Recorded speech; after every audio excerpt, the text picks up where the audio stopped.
Vie des médias, bravo. Maintenant, c'est devenu la chaîne leader. On est déjà la chaîne leader. C'est devenu la chaîne leader plus. Machallah plus. Voilà. Machallah. Asma. noonu la duñu femme objet. te président Bougane Gueye Dany dafa gëm jigéen ñi daal di leen jox lenge ne leen liggéey leen ndax dama leen gëm. Wallaay c'est important nuyu naa la. Machallah ma di la nuyu Louisa Diandi soxna vous êtes toutes bien habillées. Oui normal on n'est pas des femmes objets. Fatima oui. Femme objet non loolu moom wax dëgg yàlla cette chanson là quand je la vois je me rappelle bi muy door a génn dama ci amoon benn fierté bu mag parce que thème bi musique bi vraiment bon boulot moo tax Kumba nañu ko ñaanal yàlla mu dellu si waat si jàmm ak salaam on a une bonne pensée à son endroit yàlla na yàlla saafaraal ko ba mu reprendre way yi incha allah c'est juste àdduna da ngay dox ba mu yàgg nga taxaw yàlla daf lay ce qu'on appelle rinçage da nga reprendre loolu la Hasma yàlla na fi yàlla saxal jàmm allahumma amin yàlla nañ ma baal yàggaay bi waaye yàlla na fi yàlla saxal jàmm yàlla na fi yàlla saxal jàmm yàlla na fi yàlla saxal jàmm yàlla na fi yàlla saxal jàmm yàlla na fi yàlla saxal jàmm yàlla na fi yàlla saxal jàmm yàlla na Sénégal yëpp ne si jàmm lu ñu fii toog di wax su jàmm amul du sotti dëgg la moom jàmm nag ku ñu ko nar a xañ fii ci Sénégal duñ la ñaanal safaan de waaye yàlla na yàlla soppi sa xel ba nga dellu gannaaw ayca jërëjëf mi ngi noonu nag kon jigéen yi yéen lay sargal jagleel émission bi tey dañuy fas yéene nag tàmbale daal di dugg ñu tàmbale ko rek ak suñu éphéméride Papa Assane Seck ñu daal di fàttali ko tuuti ndax daf ciy baax nit boo bëggee xam fi nga jëm da ngay xam ki nga doon te histoire dafa bokk ci li nga xamante ni moom moo di dëgër laayu doomu aadama rawatina citoyen wala patriote kon nag nous sommes aujourd'hui le 1er mars nous allons retourner au 1er mars 2013 des inconnus abattent 5 militaires sénégalais du contingent de l'Union africaine au Darfour à la frontière soudano-tchadienne boobu ci jamono Tchad ak kii ñoo ngi nekkoon ci litige boobu noonu ñuy wax mutinerie guerre ñun yàgg nañ taxawal jàmm ba ñàkk ci suñuy bakkan waaye nañ ko tàmbale fii ndaxte jamono ji dafa mel ni fii lañ ko gën a yittelee. Sénégal yàgg nañ ci jaloore yooyu moo xam ci biir Sénégal moo xam biti bi lu ñu yàgg topp la haute diplomatie sénégalaise toujours impliquée via des conventions signées ça et là conventions yoo xam ni entre Nations Unies Union africaine ex-OUA yëpp yàgg nañ ci si bokk après nag bu dara xewee faw bu ñu nee nañu woote comme ni mu amee fële ci Centrafrique ak MINUSMA et cetera ñu Sénégal dañuy participer donc lu yàgg am la malheureusement léeg-léeg accident am on se rappellera toujours ndeysaan yaa ngi wax Tchad Soudan mais on a toujours en souvenance sunu xarit bële cosaanoo ci Pikine capitaine Mbaye Diagne nga xam ni le 31 mai 1994 bi Brésil di final ak Italie Roberto Baggio di aj penalty ba Brésil di gagné jamono boobu capitaine Mbaye Diagne mu ngi xeex ca Rwanda di dimbali ay nit plus de 1000 Rwandais sauvés donc loolu lu yàgg la si ñun loo xam ni voilà quoi. mi ngi noonu 1er mars ba tey 2019 Bilepa décès à Paris à l'âge de 82 ans de ki nga xamante ni moom moo di Maïmouna Kane née Ndongo ancienne magistrate et première femme nommée ministre en avril 1983 l'honneur aux dames paix à son âme yàlla na ko yàlla atte ci yërmandeem. Asma. naam yàlla na yàlla may Sénégal ñu amaat personnalité yu mel nii. Maïmouna Kane sunu yaay bi on a ñuy doon xale ñu ngi kaa fàttaliku dañu am mooy autorité yooyu nga xam ne dañu amoon l'allure altière nga xam ne da nga leen di gis rek au-delà de tout soupçon ou toute pensée négative le charisme faisant da ngay am sa xanaa xamoon ni Asma xulli leen est-ce que xam ngeen ni autorité bu am personnalité day dalal xelu dëkk. c'est vrai boo xam ne baa gisee mu nay am charisme boo gisee mu neex la am dayoo yow kañ nga dégg ça respire la confiance voilà da ngay dafa lay inspirer confiance boo xam ne da ngay am da nga naan oh dëkk bi pourtant ça va day dundal xol lépp nice mais nag loolu yi ñaan yàlla mu dellu si parce que xaw na fi manqué tuuti mais une autorité comme ça comme Maïmouna Kane dans le temps ñëpp ko bëggoon c'est extraordinaire les gens n'étaient pas d'accord avec le parti socialiste au temps à un moment donné mais tout le monde l'admirait yàlla na ko yàlla yërëm. amiin yaa rabbi dafa am ñoo xam ne dañoo juddu ngir mbir mi. te mën a rafetal. duñu même bu ñu àndul ak yow te àndul. sa dégg dafa ma commencé gën a neex léegi. daf may. sam papa la nag. nekk ci wetam n'est-ce pas. macha allah waaw daf may classé. ba pare di ñëw di kii naan. oui tu as une excellente idée mais mais dañ ko coaché mbir mi xëyul rek sotti de. waaye nit ñi mu jàng rek lay tari tamit. mais jàng bi mokk na macha allah. macha allah mais au-delà de jàng maître lu mu jàngal élève dafay fekk élève ba am prédisposition. c'est vrai loolu tam am na élève ba yor dara. maître ba dina yuux ba suba. la dara du dugg. élève bi day yore. maître bi yore ñu boole. waaw et c'est vrai. lii la. en tout cas daal loolu manqué. macha allah tu as les félicitations de beaucoup de gens. naa la wax après merci parce que ñenn ñi bëgguñu ñu tudd leen. seede na ko oh là là Lisa première dame. en tout cas fii lañ koy ndar keppe on aime garder les bonnes images. aujourd'hui Papa Sane tantôt da nga koy wax ne ay suñu ay défaite bu ñu ko fàttali mais lii du défaite ndam la kon yàlla na ko yàlla yërëm te xare ko àjjana mag yi fi nekk nag di def lu baax. Papa Sane balaa ñuy dem ni ñuy sóor nii tôt ou tard dina jeex ñu am ay ndaw yoo xamante ni dañ leen di coacher ci mbir mi ndax ñu mën a xam ni ñu koy wëyalee ndaxte def lu baax na am ko ci tàggat tamit gën na ba tax ne li nga fi liggéey dafay wëy on manque de raffinement et d'élégance en ce moment et on le voit dans tout même dans le simple bonjour yi ñuy am ci mbedd yi c'est dafa doy waar donc lii du ñun lu dul ñun nag nañu am fulla ak fayda yi suñu maam yi amoon daal di jël li ñu moom ŋànk ko ba teg siisu nag bañ ku ko foqati ci du noonu gaa ayca Asma ñu dugg actualité dugg noonu actualité man damay duggee noonu actualité parce que li xew waaw la xew ay xewati ay lu xewati ay waay sama réew mi sama fit gi toogul de oui c'est compliqué yaa Mandoumbe Diouf maa ngi kaa nuyu bu baax mu ngi fële ci dëkk en Hexagone France mu ngi may wax ne dafa xaw a tiit parce que dafa gis que tous les ingrédients sont réunis pour que li xew Niger xew Tchad xew ci yenn dëkk yi ñu ragal ne voilà mu ngi commencé am Sénégal et à un niveau vraiment bu compliqué Asma fii information yi lu mu bare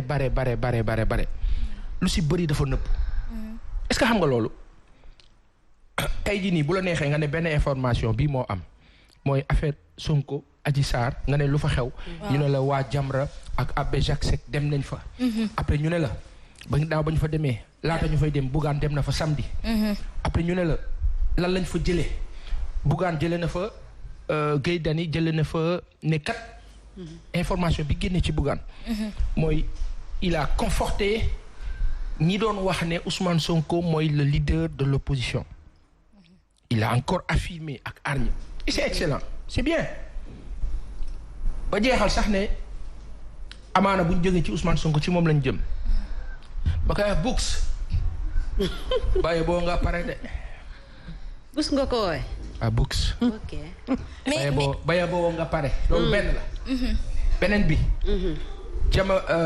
Jamra ak Abbé Jacques Seck dem nañ fa waxtaan ak Ousmane Sonko waxtaan bu ñu rafetlu waaye gannaaw ba ñu fa jógee ñu ngi wër Adji Sarr ñoom ñu ngi wër Adji Sarr pour mën a waxtaan ak moom loolu beneen pàcc la après am na kenn ku ma ne mais lu tax ñuy dem ci def médiation ci loo xam ne c'est une affaire privée c'est une bonne question lu tax Asma ñu bëgg a ñaar ñu am problème ñu bëgg a def médiation kii ne daf ma violé kii ne ñu ne médiation dina am kat parce que coow li dafa ëpp loxo nit ñi te lu ñëpp war a mën rafetlu la mais léegi la question mooy médiation bi ci ban fànn ci naka da ngay dem ne Ousmane Sonko bàyyil mu sedd parce que demal nga wuy ji yoon après Ousmane Sonko ne la non mais problème bi mooy yoon bi ni mu waroon jaarul doon yoon te yoon yéen ñëpp gis ngeen ko nga ne ko waa d'accord mais jàpp ci rek mu sedd ñaari option la mu jàpp ci mu sedd alhamdulilah ñu ne ok sedd na wante moom tamit est-ce que dina sedd si moom question la beneen bi nga ne nañ dem ci Adji Sarr bu ngeen demee ci Adji Sarr bu fekkee Adji Sarr nee na dañ ko violé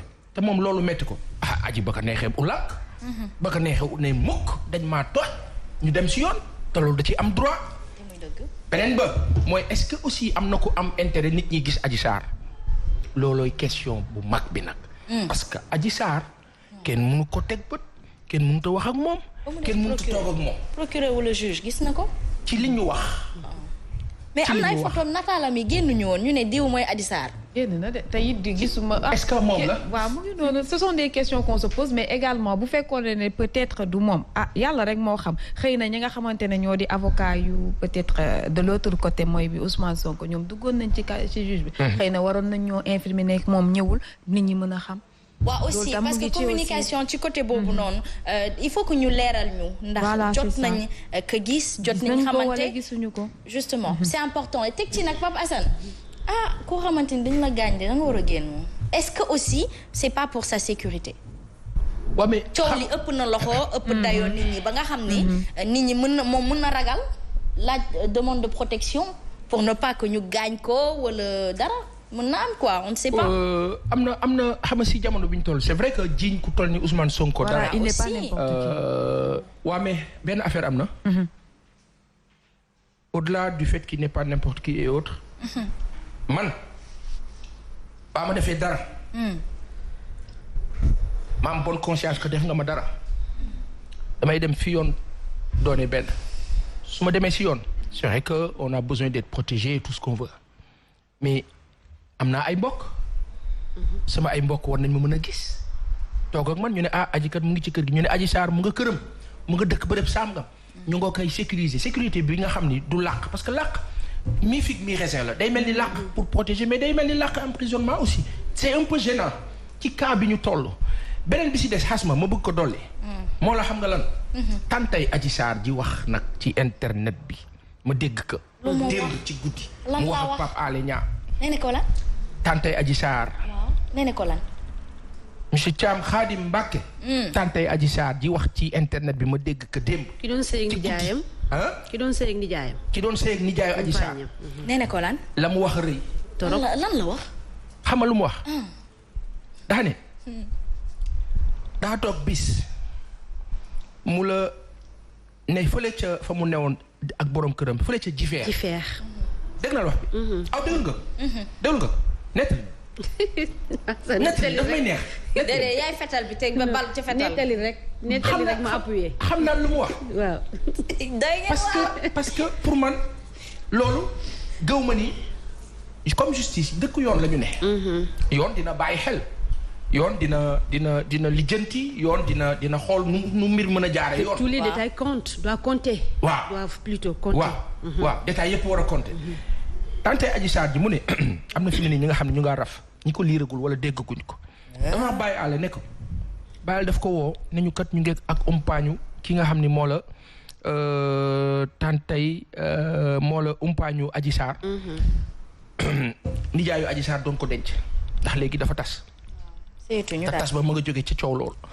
waaw coow lan coow loolu am digganteem ak moom ak nijaay ji ak Adji Sarr dégg naa wax bi xulil mu ne dafa toog bis muy togg nee na ceebu keccax la doon togg ba muy togg ceebu keccax ba ki nga xam ni moo di nijaay ja toog moom na la ca wet ga nee na téléphone am sonné moom ndaw si nee na téléphone am haut-parleur la mën a fonctionner dégg naa caam nee na téléphone am haut-parleur la mën a fonctionner nee na bi téléphone bi sonné mu jël wuyu kooku aji ñoom raabi lañu kaa woowee nee nañu aji raabi Sarr lañu ko raabi lañu koy woowee nee na ba mu jëlee waxtaan ak moom ne ko dafa bëgg a jot nijaay mu paas ko nee na muy waxtaan ak nijaay ji waxtaan ak moom ne ko kat man kat am naa fenn béréb bu may liggéeyee salon de massage nangam loolu un premier appel la le second appel maintenant mooy jox ma sama nijaay mu wax ko mu jox ko nee na mu ngi dégg toujours ci haut-parleur mais mu ngi nekk de l'autre côté di jekki wala di